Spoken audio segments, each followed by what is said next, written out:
10 айл 350 сая төгрөгөө 1 айл 35 сая төгрөгийн зардал гарч байгаа. Энээс баг гаргахаар зорьсон бол макро эдийн засгийн юмнууд чамаарч айлуудын дунд ороод ирэхдээ бас барилгын норм бүрэн гэдэг явахтар болж байна. Ерөнхийдөө цаашдаа сайжруулах юм бол бид нар энийг юм комплект бэлэн 100-тай коллекттэй юмнууд авчирч тавьчих боломжтой.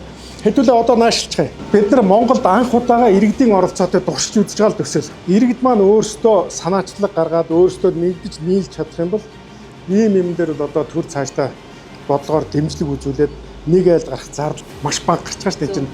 Төвлөрсөн байдлаар хийхдээ доор хойш 150-аас 250 сая төгрөг зардал гарч байгаа. Тэгээд тэр гашааны үүдэн дээрснээ ахаа гэрлүүгөө оруулах гэж ахаад 20-оос 30 сая төгрөг гарч байгаа. Одоо манай төсөл дээр бид нар шууд айлын гэр дотор 3 шугам оруулалт тавьчихж байгаа.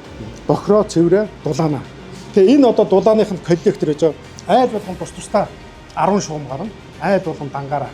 Өөрөөр хэлбэл тэр айл хаалаа нээлээ эзэнтэй эзэнгүү ингээ шийдээд явчихна. Явандаа энэ дээр тоолуржуулаад автомат удирдлагын систем, цаг агаарын станцтай энэ төр холбогдчихвол илүү боловсрон болоод явах боломжтой. Энэ 10 айлд нэг давуу тал гарч ирсэн энэ хажуу талд байж байгаа оюутны үйлдвэр цэвэр усны шугамтай юм байна. Тэндээс энэ 10 айл өөрөөсөө 1 сая төгрөг цуглуулад 10 сая төгрөгөөр тэдний цэвэр усны шугамнаас огтлогоо хэлгээд авцгаа. Ер нь хэдэн төрлийн төхөөрөмж аваад энэ за 100% юм байна. За 100% байна. Коллектор байна. За энэ барилга одоогийн мөрдөж байгаа норм стандартаар харьцангуй том юм барьчаад байж байгаа. 2 айлын дунд нэг бохрын сефти систем тавьж байгаа. Явандаа бол бид нар 3 айлын дунд ч юм уу сефти системээр тавиад илүү зардлаа хэмнээд энэ зай талбай ашиглалтаа нэмэгдүүлэх боломжтой гэж үзэж байна. Жоглон байхгүй болгож юм, ямдан байхгүй болгож болно. Тэгээд цэвэр орчинд амьдрал. Цэвэр орчин амьдралын чанар сайжирна.